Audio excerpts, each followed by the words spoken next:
11th எக்கனாமிக்ஸில் இந்திய பொருளாதாரன்ற பாடத்தில் book back பார்த்துட்டு இருக்கோம். ஏற்கனவே ஃபஸ்ட்டு 10 கொஷின் பார்த்துட்டோம். இப்போ மீதி இருக்கிற 10 கொஷின் பார்க்கலாம். ஃபஸ்ட்டு கொஷின், 1000 மக்களுக்கு பிறப்பவர் எண்ணிக்கை என்பது எதுனா கச்சா பிறப்பு வீதம். அடுத்தது, மக்கள் தொகை அடர்த்தி என்பது எதுனா ஒரு குறிப்பிட்ட நில அளவில் இருக்கிற மக்கள் தொகை தான் மக்கள் தொகை அடர்த்தின்னு சொல்லுவாங்க. அடுத்தது, தேசிய வளர்ச்சி கழகத்தை அறிமுகப்படுத்தியவர் யார்? தேசிய வளர்ச்சி கழகம்னா NDCன்னு சொல்லுவாங்க. யார் அறிமுகப்படுத்தினா ஜவஹர்லால் நேரு அவர்கள்.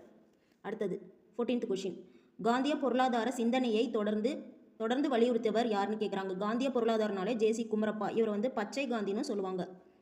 அடுத்தது 15வது கேள்வி, மக்களாட்சி சமதர்மத்தை கொண்டு வந்தவர் யாருன்னா ஜவஹர்லால் நேரு அவர்கள்.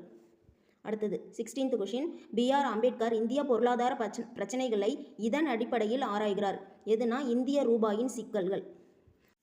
அடுத்த கேள்வி, இங்கே கொடுத்துருக்கிறதுல எதன் அடிப்படையில் காந்திய பொருளாதாரம் இயங்குகிறதுன்னு கேட்டிருக்காங்க. எதன் அடிப்படையில்னா ஒழுக்க நெறி அடிப்படை. அடுத்தது 18வது கேள்வி, VKRV ராவ் யாரோடைய மாணவர்னு கேட்டிருக்காங்க. JM கீன்ஸ் அவர்கள். அடுத்தது 19வது கேள்வி, பொருளாதாரத்திற்கான நோபல் பரிசினை அமர்த்தியா குமார் சென் பெற்ற ஆண்டு எதுனா 1998. அடுத்தது 20வது கேள்வி, லாஸ்ட் கொஷின், திருவள்ளுவரின் பொருளாதார கருத்துக்கள் குறிப்பாக கூறுவது. அவர் எதை குறிப்பிட்டிருக்காருன்னா செல்வம், வறுமை, சமுதாயத்தின் சாபம், வேளாண்மை, இது எல்லாத்தையுமே தான் குறிப்பிட்டிருப்பாரு. அப்போ ஆன்சர் மேற்காணும் அனைத்தும். இந்த இன்ஃபர்மேஷன் உங்களுக்கு யூஸ்ஃபுல்லாக இருக்குன்னு நினைக்கிறேன். இதோட அடுத்த லெசனுக்கான புக் பேக் பார்க்கலாம். தேங்க்யூ.